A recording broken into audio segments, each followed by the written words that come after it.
Château Rouge, Maman Zando, Gambela.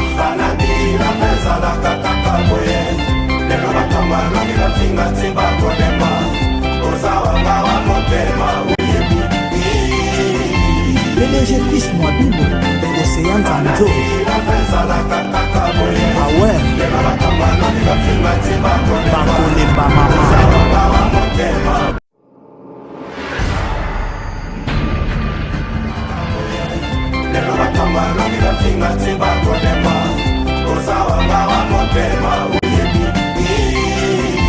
PDG Pis Mwabibo, Océan Tanzo. Maman Château Rouge, Maman Zando, Gambela.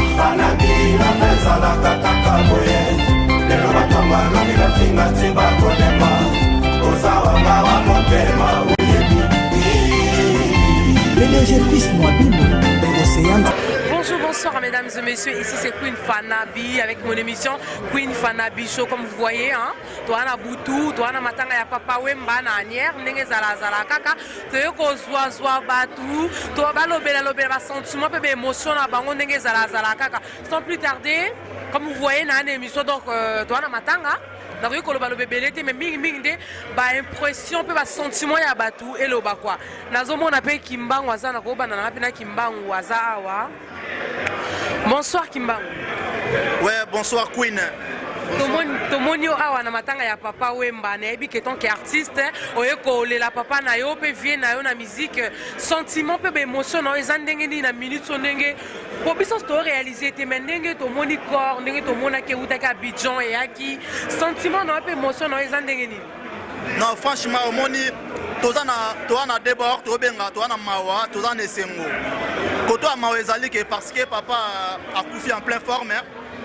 Azaye vraiment dans nzoto makasi adaye donc talaka assisa qui vraiment kosisa assisa pena mission na été vraiment mais quelque part yemora lobeke ninga lobeke akufa sur scène peut réaliser rêve na ye ninga ndo rêve akufa sur scène le ça biso bien ngwana à l'axi vraiment que azalanga nzembo akufi na micro donc mais maaka parce que to perdre.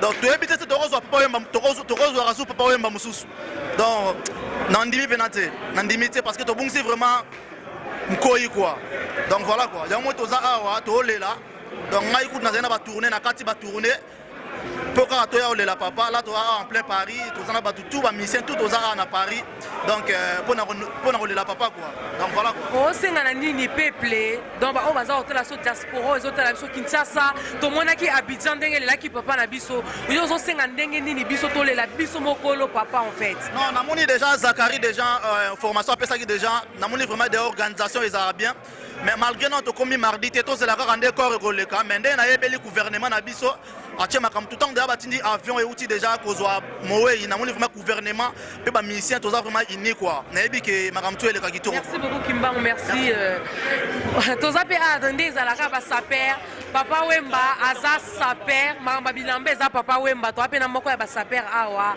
Bonsoir papa.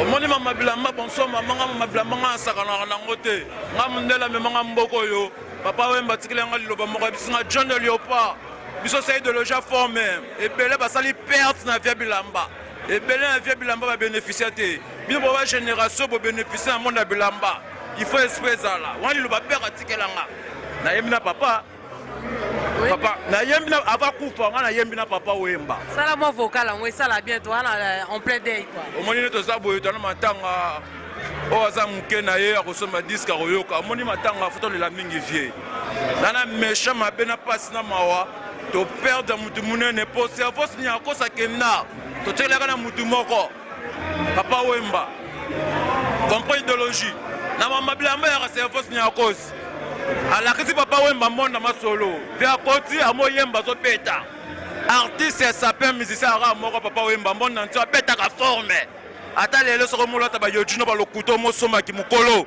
wa saperte saper zaki ne Papa Wemba on nyakos ayebi eta yanga descendant cerveau nyakos bato ba comprendre idéologie ba koyebi so saper ne zaki Papa Wemba on nyakos atikela ki trône na minute to regretter Papa Wemba kei. Ne peut même pas dire ça. Azui Moukanda 10 ans. Merci. Le bas de la SAP. Félicitations. Merci Banakin. la Congolaise. Papa, c'est ma billet, toujours ma billet. Maintenant, Loris la Congolaise. Na projet Papa Wemba. Ce qui n'a moins Papa Wemba n'a pas koufa. La roi appelle lobby. Le roi peut dans une semaine. Mais bon, il y Tolingana. Moutassé la musique à part franco. Musique africaine. Il est mort. Arrêtez de polémiquer. En Manibano, le bas de la SAP. A un pote même pas des Azui Moukanda. Nebi cousin Nangaï. 32 la poto la Moukanda. Tolingana. Botika ba polémique. Président Fari Poupa. Respect.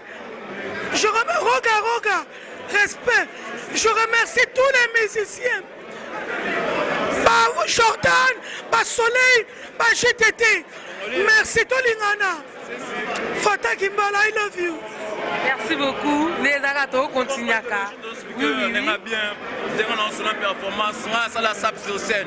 On a parlé de deux qui sont dans le monde formé.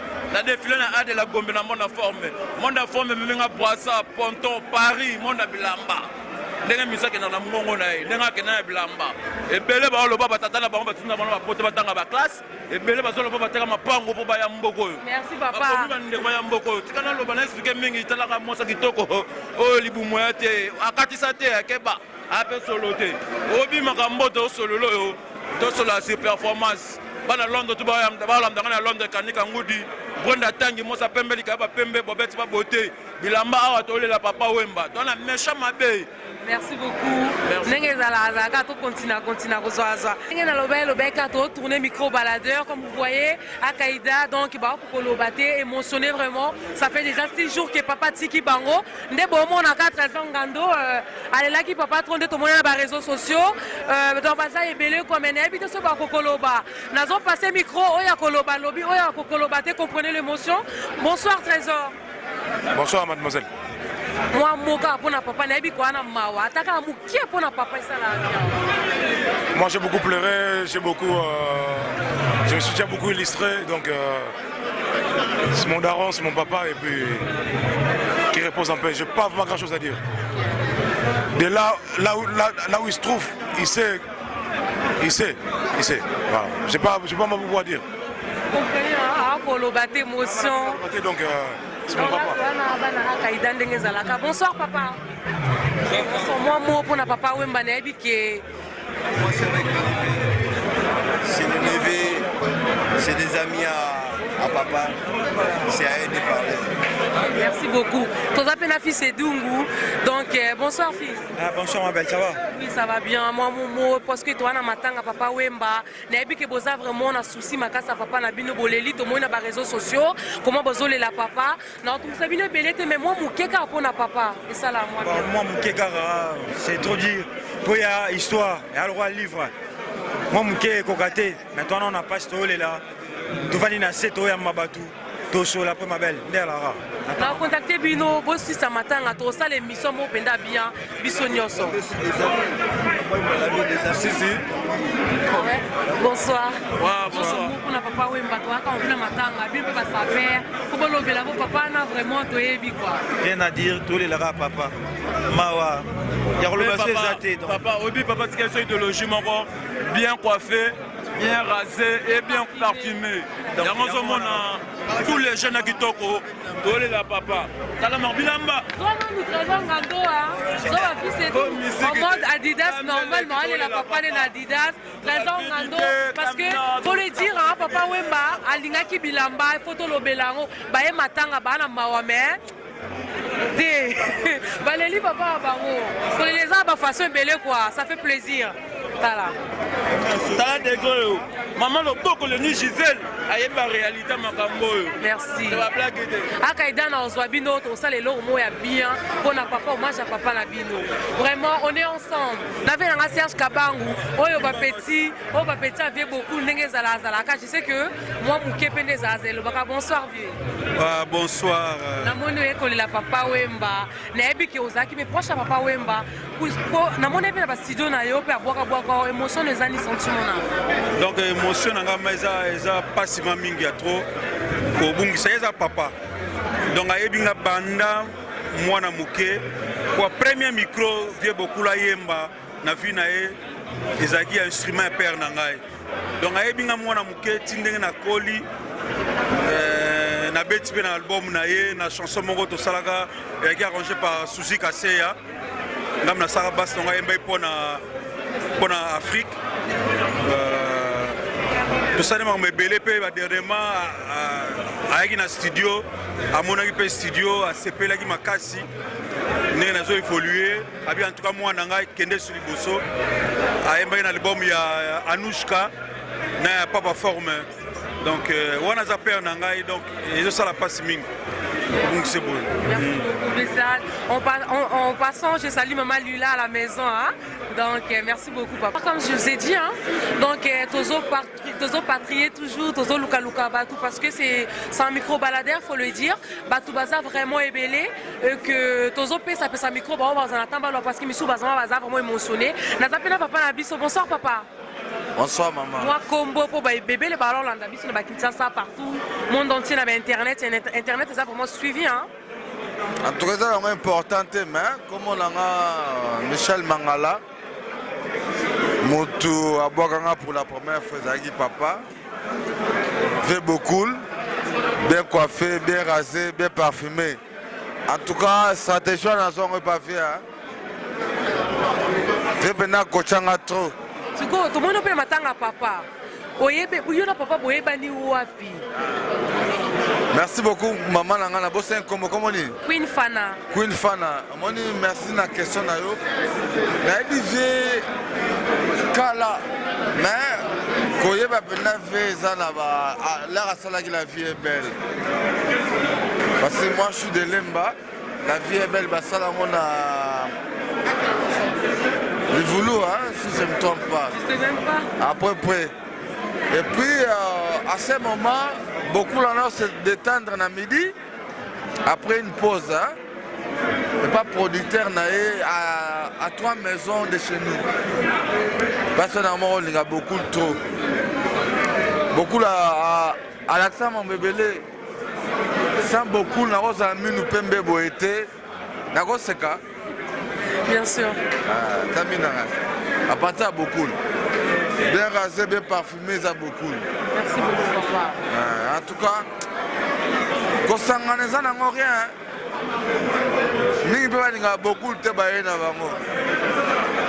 Mais maintenant, on a beaucoup les individuels. On a parlé, Nayaka, Nakutana vie, mère Malakufina et la Kin. La dernière vie, ne vient plus, mère Malo est décédée.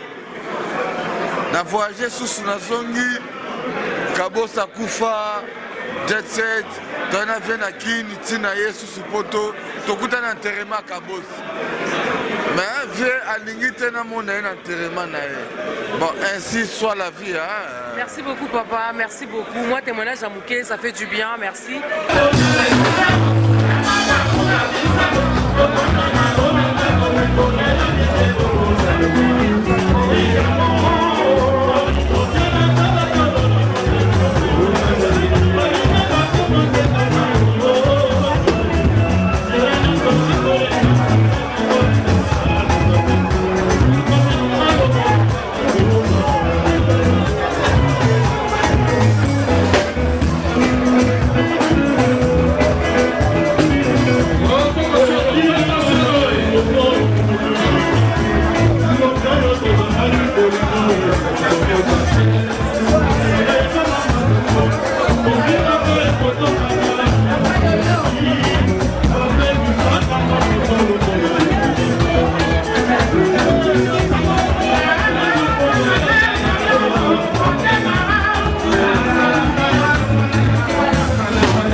le leader naturel Jolie Moubiela qui amène donc leader naturel de Victoria Eleison babi leader azaka moko na Victoria. Bonsoir vieux Jolie. Bonsoir. Tomoni o awa. Ngako tout seul venant na besoin de solution pour na bi ke yo za bena mwana ya papa Wemba. Donc mwana ya ndako elle la papa na mono na scène le lit papa na comme il fallait. Donc émotion na pour na ba kutu sentiment mais émotion na o comment na ke papa o azaki papa na yo lelo akei émotion les amis. Mais moni mawa merci mama wana nako kota na mawa ka mama te nzomona parce que si on a qualité bola mon vieux wana sala biso donc e beauté sengo nzomona e beauté sengo mende la question tuninga so na kanisi na zongi susima donc mawa mo elanga parce que vieux wana za vieux moko to vai na ye a former biso tourner to za boelelo artistes musiciens ba mingi to za plupart ba musiciens nyonso ya Congo bango tout baza sima ya papa Wemba biso y compris biso zomona donc esali nga pasi mais esali pe sengo nakutana baninga na ngano sobeta na bango na bala muzika na sepeli mais étant que moi na papa baba moi na ndaka bunga biloko na bango te moi eloko moi papa esanga moi bien bato bazolanda papa na minute ba c'est vraiment na ke Jolie Moubiela le représentant de Victoria Eleison oyo orchestre atike la micro ndenge zala kaka ayemba moi eloko moko ya papa esala biso bien na melo mo papa oui pour papa na oti biloko na bina ndako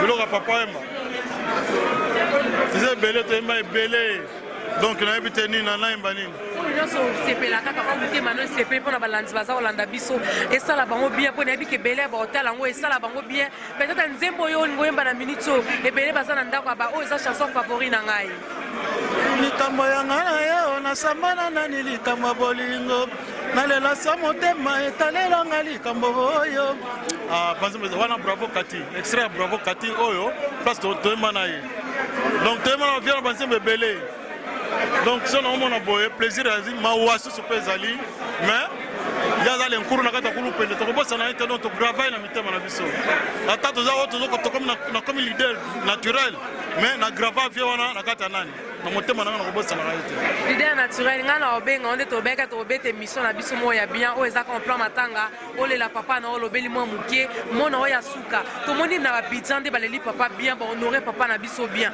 ozosenga na nini na peuple congolais ndenge bakokolendela papa Wemba nasengi surtout na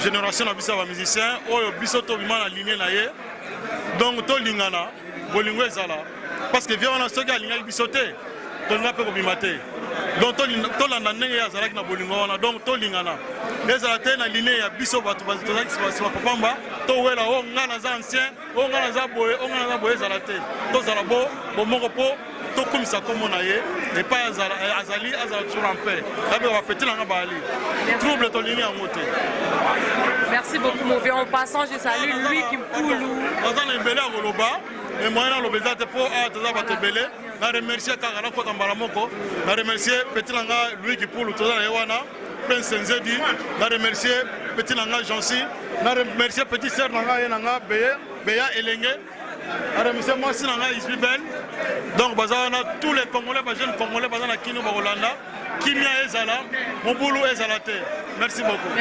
Véjoli. Ouais c'est bon micro baladeur ils ont continué toujours en plein matanga nana papa pe ba pe c'est émotion na bango pe ndenge ezala zaka bonsoir papa bonsoir d'abord il y a pas de souci merci papa kombo na ba o bazali kolanda ona minute ouais moi c'est Kalidjogo bon celui qui a vécu avec papa Wemba ces derniers 20 ans ndako moko bakati ya poto toyebi ke towana pasi nayebi ke bowana pasi biso su communauté congolaise totutami makasi na liwa ya papa Wemba nini okoloba na minute toyebi ke totali bandeko na so ba Abidjan baleli papa kitoko bozosenga na nini na peuple congolais na minute nayebi ke azalaki vraiment droit je peux le dire mais okoloba nini na mutu o atiki yo ça il est presque à 20 ans atiki yo kaka boediku donc je suis son fils adoptif donc bana tout babotami na misu na nga camarade Nanga là, Jérémy Massele, a témoigné.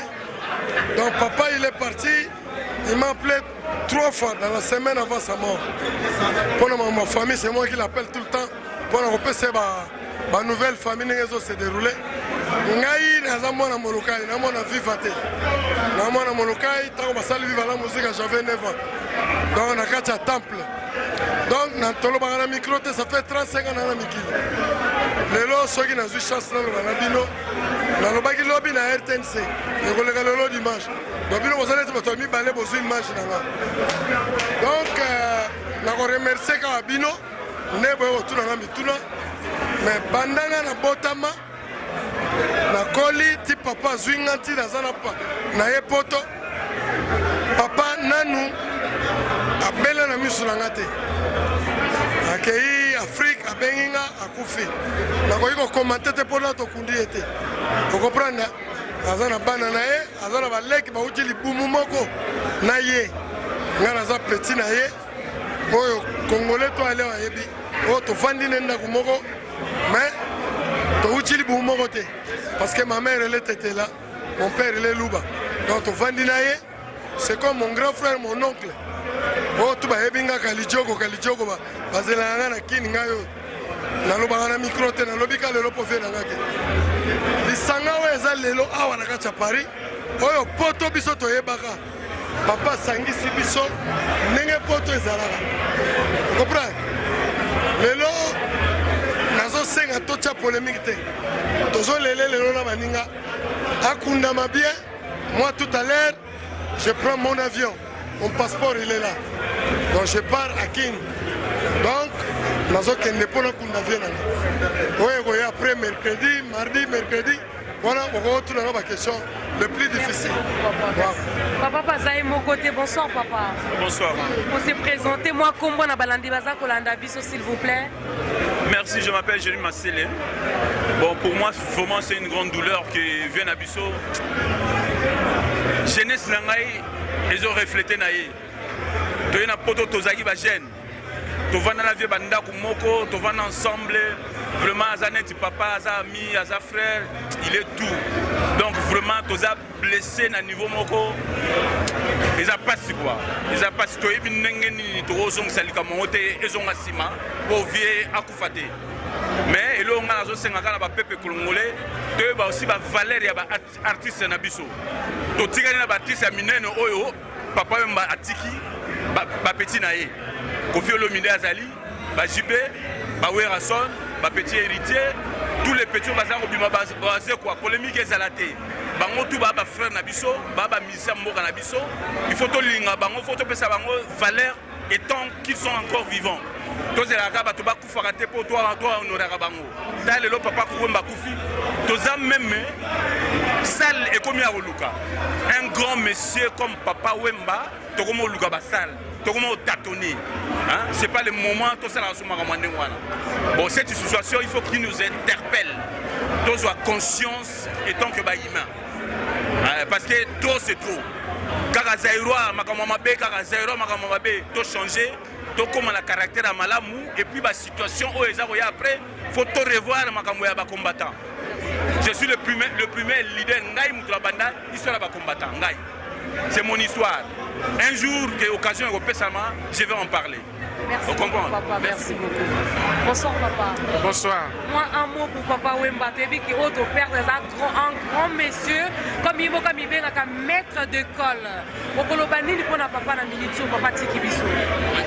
Nga penza pour papa Wemba. Pour wana, pa mosusu bazobenga papa mangana benga kaye père na ndenge ke ayambanga amemanga na palais akomisanga petit à palais. Il y a go témoigner. Donc na kota kana ndako et pas mère Amazon na kena cuisine na lait na bimi na kei. Donc motasalinga papa Wemba depuis 1993. Partout là où il se déplace, il est avec moi. Moto azalakane to tiki batu mususu. Ngana yeti suka tina kene utike na ndako. Ngana kena ndako nanga. Donc na minute okut na zone di mananga teke via za susté. Et comme quand le ndenge zalaka kena ka utika ya aéroport à quel voyage. Mais passe donc passe. Passe à Makasi. Makasi donc moi écoute na leli na lembi na sali ba tension donc vient beaucoup donc mawatro mais nega yimoko alobaki ke soki akufi bolela ete alobaki boyoka ndule bolata yango nde vie kota akei côté ya bamere malu côté ya bapapa shungu vraiment nzambe azala na ye que il y a tellement à dire papa Wemba. Merci beaucoup. Viens en garder. Merci beaucoup. Nous appelons Alpha Ngungu Negezalaka Kamukonja Château d'eau. Bonsoir, bonsoir maman. Moi mon ami que papa papa pour trop ou elle la papa na o moi mon o ya suka pour na papa. Alpha Ngungu Château d'eau, le manager international de la musique congolaise. Je m'occupe de la culture de la musique congolaise en général. La particularité phénoménale avec le phénomène Ngama Werrason, parce que c'est lui qui a connu ma valeur avant quoi. Mais je suis vraiment, moi avec le Werrason et le Jimé Biena, nous sommes tous les fanatiques de Papa Wemba.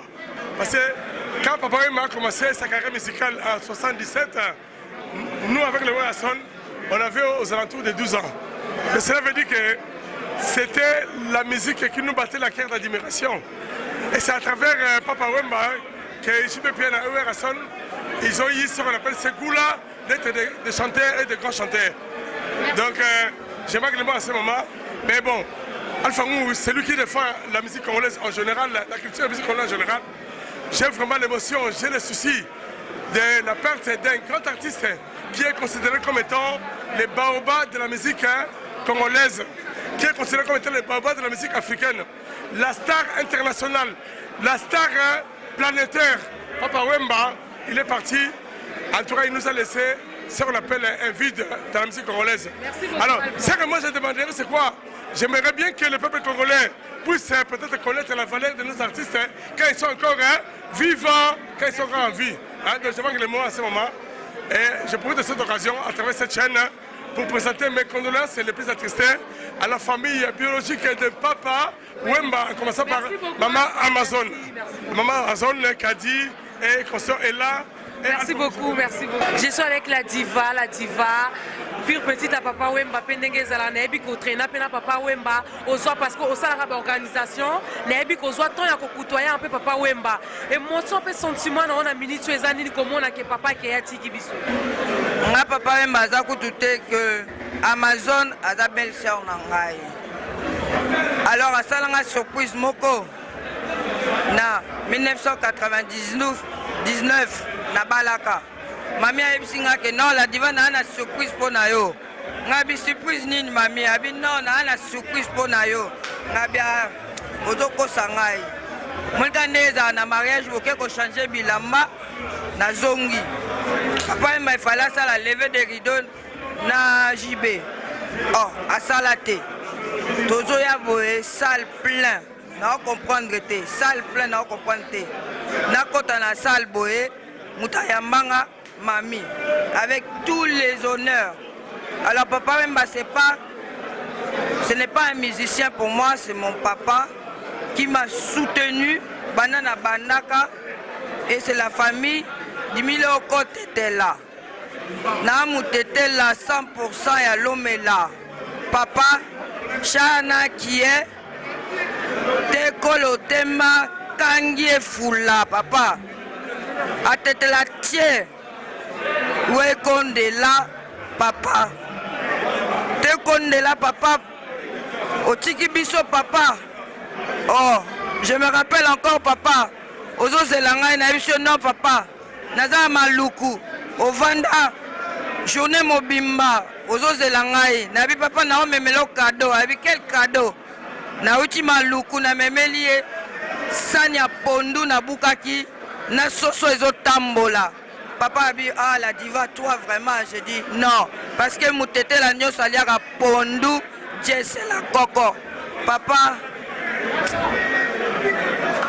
na ebite batete la nyoso batu nyoso mukili mobimba tozolela yo pena pena na biso pena papa après Lumumba ezalaki yo nana otelema lisusu mpona biso otetelaki mafumbe papa otetelaki mafumbe otombola batetela otombola biso. Merci beaucoup la diva, merci beaucoup. Kaya Modé.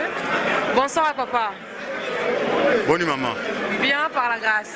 Debi ki bwana mawa vraiment bamusicien bokufeli mpena oyo abino papa biso mpe bajournaliste tokufeli mpe papa mpe vie na biso nayebi te na otundi me natunoka émotion mpe basentiment na o komonake boperdre motu monene lokola papa wemba oyo toka kobenga le grand baoba ya Congo akeka boye musique ya Congo la omoni yango ndenge nini. Donc ngako na koloba merci na question na yo po biso nyonso osala à peu près mosala moko to baartiste mais nga babenganga à partir d'Abidjan. Je ne m'attendais pas à ça. La quantité de temps que je suis nouvelle, il y a un frère au quartier latin, dans un concert au salle Bénin, il s'appelle M. Tchako, Loukou. Il m'a appelé, mais frangin, toi tu dors. Moi je dis, mais je suis trop fatigué parce que j'ai trop bossé et tout ça. Dans le studio. Mais il y a ton grand frère qui vient de partir. C'est qui encore? Je me parle. Ton vieux papa, moi je dis, mais comment? C'est Akata. Na megana nkozwani na fungoli téléphone oyebi lelo ba réseaux sociaux comment na vitesse moko incroyable na koti Nathalie et puis ayo vous rappeler ngal sur place nde siko nazalaki vraiment na monument que à 7h du matin on a bimi na bina meka ozwata mon pepe na balcon mais na koka été mais bon on a za icône ake Hello, ekitinga moi mutema moi muke oye pesenga par rapport à interview na ye oyo ye mo asalaki na Télé Sud. Ezali kaza mukolo. Donc ayebi vraiment que atongi eloko munene na Congo asali pe musala na etina suka silisi bo le reste tout quelqu'un na boulot que son âme repose en paix. Toi olobezate to robenge anjeté o mutu to ana mabe ana malamu mais il a fait son travail nenge kokaki. Le ba quartier la tête bima ba Victor de bima tolo ba yena zaiko mutu basali mamba ba katinzela kenine leka tozaka na passe metro ya kolobezate aza guerrier akufi na musane le roi soda kufa na guerre donc c'est ça quoi. On a vu que yemba avec ton souci mais babi mutu balela ke ne loko na ko la papa ta na mwelo mo amuke sala biso bien. Yebi sanga mwana mafifie nalembi koyoka bilobela ya batonga nalembi ye nakozoka na motema awa yokei ye tanga mikolo poso yo tovandi na yo yoyo yakozongisela ngai motema oyanga mabanzo mama nayembi na nzembo soki oboyi koyoka nakokachwa na ngai. Que son âme repose en paix quoi. Merci beaucoup. César Loboko, vieux César Loboko, ndenge zala kaka, VP donc. Mais César Loboko alinga va comme ça la bien, il faut comme ça artiste, c'est ça la vraiment bien. Tant que bazon envie, faut te ba comme ça artiste, tout c'est la carte sur ba kufi poto comme ça bango. Là je suis avec César Loboko, elle est la vie na Kenzo quoi, et ça la moi bien, net puni pa elle est la vie na Gouti quoi nezalaza. Bonsoir mon vieux. Bonsoir. Bonsoir moi je suis journaliste au Salake. Batbaza Lelo. Bien sûr Queen Fana quoi. Queen Fana va donc yo nazo féliciter.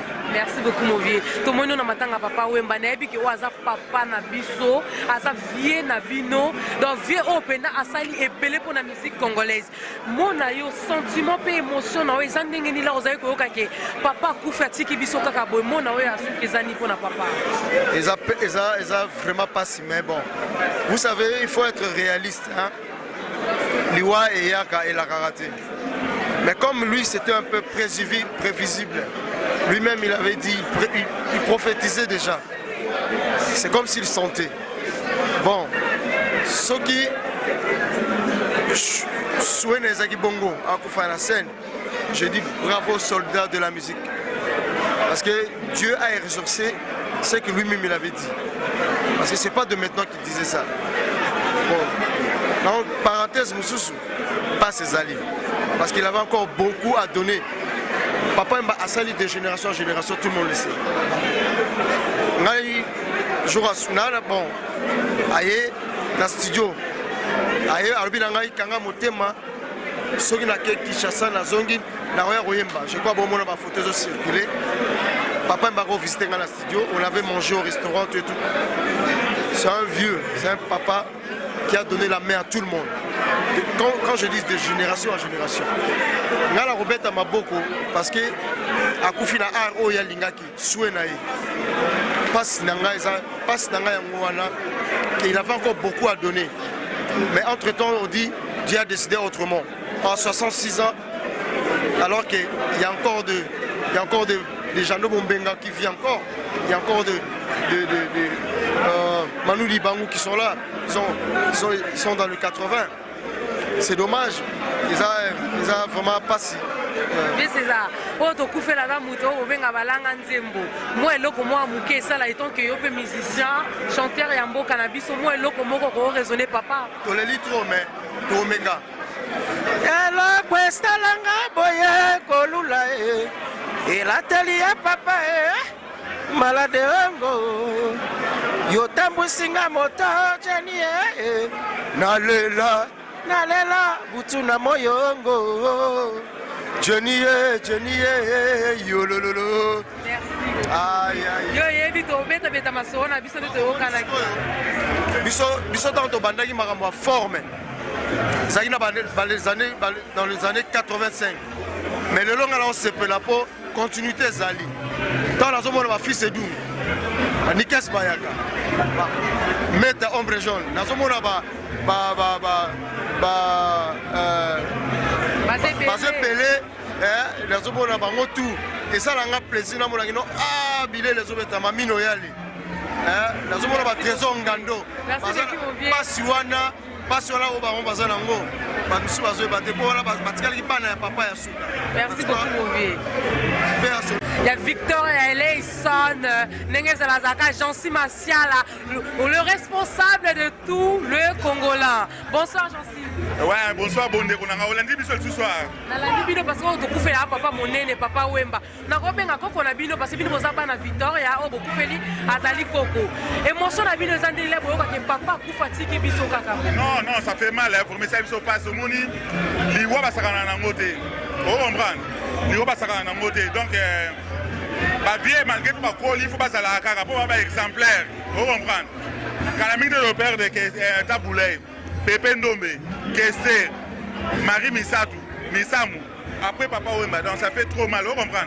Il y a un moniti de joli moubia la leader naturelle, avec pour représenter Victoria, na Bekaka, vice-président Victoria Zawa, J3 Bilamé Belé Bazawa, Bangotou Barolo, Babaoye, c'est nous, on se dit qu'on est là, la famille, il y a Moloka, une famille biologique, il y a papa Wemba, quoi, on comprend.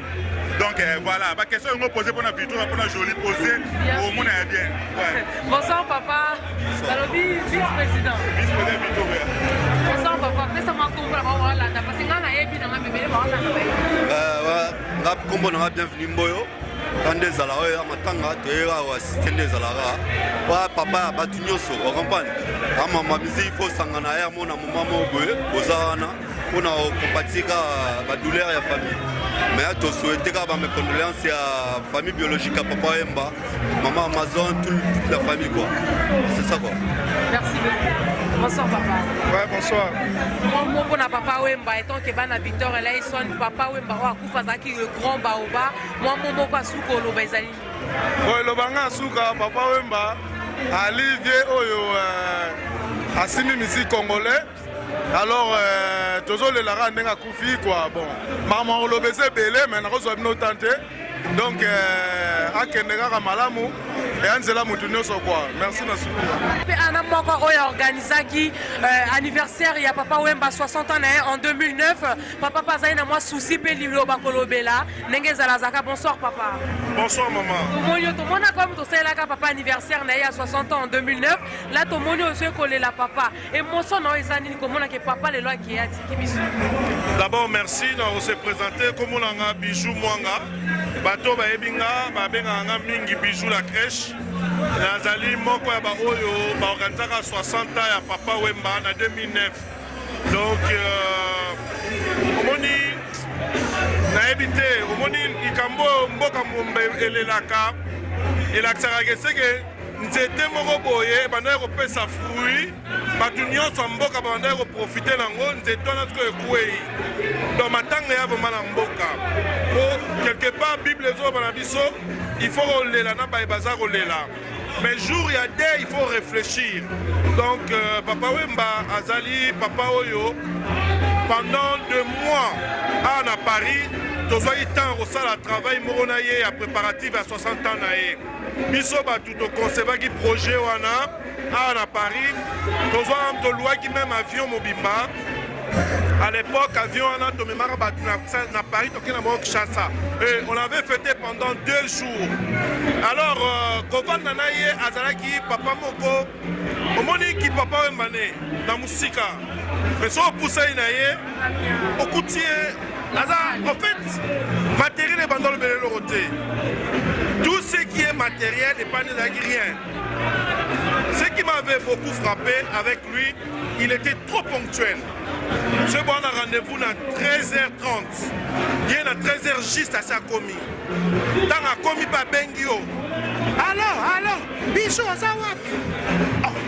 Papa, ça y est, Bino Bolengi. Et puis, les sous-sous, à Dagi Moutumoro, c'est de travailler. Au moment où ils ont un projet, croyez les gars,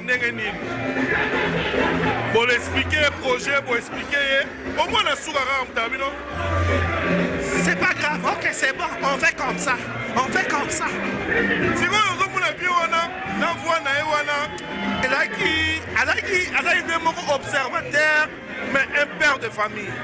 À ce qui est vraiment après le corps, Toké Kishasa, Ayamba Biso Nandakunaye. tovandaki na ye bamoment moko ya bien fait type pendant 2 jours na kine elekaka kitoko et je garde de bons souvenirs pour la papa Wemba. Vraiment mes condoléances à sa famille biologique, mes condoléances na bafan na ye et puis na bamusicien nyonso baparticipaki na ye. Bon, toza pena les amis de Fally Ipupa comme vous voyez hein, baye kolela papa Wemba, les amis de Fally Ipupa, baye kolela papa Wemba. Bonsoir papa. Bonsoir. Nous allons na équipe ya Fally. Ngai nazali assistant ya Fally na administration naza pe ami na ye naza frère na ye. Siko papa Wemba kei oto obenga na Congo le grand baoba eloko nini o etikali biso oto iko retenir na sima ya papa oto iko kanisela kaizani eloko okanisela ye mingi eza bolingo bolingo eza très important po osala biso force oyebi toyekolela chef de village Molokai roi ya rumba congolaise icône ya musique africaine depuis 21e siècle nano artiste ya boya kufa te na Congo pe na Afrique donc eza suka un événement depuis le début Fally ensemble na matanga ya papa donc ti suka aza wana yango biso pe na koto ya Paris lokwa moyen tokende kini eza te toyekolela papa po bible elobi tolela na bango bazolela Merci beaucoup, c'est gentil. Netolo baka micro baladeur, ça continue toujours. Histoire à papa Wemba, et ça vraiment molai. Tout ça pena moi quoi ya maître à ya Panam.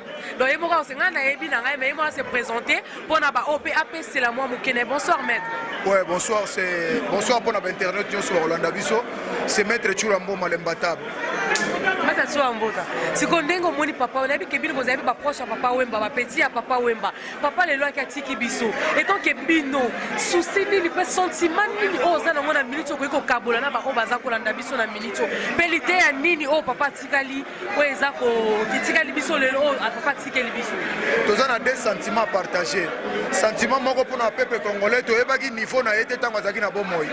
To koma ko moyo lokola monsieur tout le monde or tanga kufi to ko mona grandeur na ye na niveau international donc to eko comprendre mutu tanga kufi eza déjà erreur. Deuxième erreur na opesa pona bandeko nango basilika na poto parce que soki lelo fi akekuta na makambo nyonso ezaka pona kozanga kosolola eza ye moko kaka te to banda koperdre banda Madilu King Kester ozina vie ezaki ba négligence wana vie ayaka na poto afanda soki azaka kofanda wakena obeta obe na Allemagne obe na Londres obe na États-Unis soki azwaki ku oyo niveau ya kuna mbele toza na ye mais lokola ezalaki na bapays Afrique yo moko moni mpona kaka kosala mwa petit réanimation bakoki te toperdre vie donc bakanda mosusu to banda korectifie batire wana po to ebanini tokosala mpona avenir mais vie c'est un grand nom en tout cas famille sportive nyonso bakolanda c'est un grand nom vi alelami na niveau moko donc nayebi te soki bato batikali apprendre bango bamisie mosusu batikali batika conflit eza na ntina te omoni moto azalaki simple na bomo ya kufi omoni grandeur na ye yo soko oza orgueil na mokili ntango okufa omoni okitino ntina se donc nayebi te. Voilà, micro baladeur et je continue toujours. Je suis là avec le Nana Mibel Misatou, hein? Gaëtan Sandoukou, bonsoir. Bonsoir, mère Nana. Comment nous avons l'événement, un événement dans le sens que parce qu'il y a du monde, Papa Wemba nous a quittés. Émotion d'abord aux années que Papa Wemba, Mouto Abouaka Kabino, accueilli les lois Tikibiso. Et ça se passe, mais malgré que les landais, tout le monde baille la Papa Wemba. Moi c'est Gaëtan Sandoukou 0033 code Amikile. Minga Olobéat n'a souhaité qu'à les condoléances na Koulouaka. Grand prêtre. La petite bango yo. Après ma masse à l'anga Oloba. Boyoka bango. Condoléances toujours. Merci beaucoup Gaëtan. Bonsoir papa. Bonsoir. Nana yebi nanga déjà lebele ba tuna wana nani moi ko se passe. Mapata bilamba. Boyoka na sango soza na kisasa oyokanga donc. Konza makamongo. Na ina cap na bima 5 ans na uto bima. Mais bilamba temer ebele ngana nga bandala. Mutala vivate. Na musika te mais tellement via ça la poule. To paiement la poule wana. Yango kana na 4 cas représenter vie. Souvenir ni nozo garder on a ministre souhaitant que Papa Wemba qui a tiki biso. Souvenir na ezani ozo garder pour na Papa Wemba.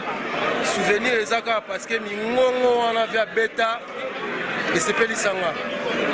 Atikanga et ça la paix que makambo ebele ezala na mutu mais na boule pena ke take bandal pena kokotino yokande na opesela mais na sepeli kaka na mawa na motema po makambo bilamba o ba Japon oyo ba sanduku bayebi makambo ba Japon nga una lobela yango te po tokoma oswana na yoji tokoma oswana mais na yebisaka ye kaka ke ntango nayaka mikili nayaka na boule ke Japon nde naya mpe mikili mpe ba 20 ans yango na banord non pena tokembisa yango tovandisa yango te bien na bavia kala bayebi mapata bilamba Viviane Wessoud toyemona quartier mokonzi akomi na bandala bandal nde toreprésente donc tokoloba mingi te toyeka kolela vie l'esprit ya bien na musika nabwaki vie nanga pive de la forêt nabwaki na musika bandal longonia totombolaka lokumu topolaka nde te epuis toopola te bandal c'est Paris l'esprit ya bien napesi bino kaka bambote ebele baleki bayaya batata mpe bamama batata mwasi na banoko mitano na bino na bapeti nanga kuluna na Kinshasa toleka ya bino yango. Merci beaucoup na pe na mutalibaya ya musika sika ayeko représenter pe maison mère ndenge ezala za maison mère pe kwei awa. Bonsoir musika sika. Bonsoir maman Fana Beauté.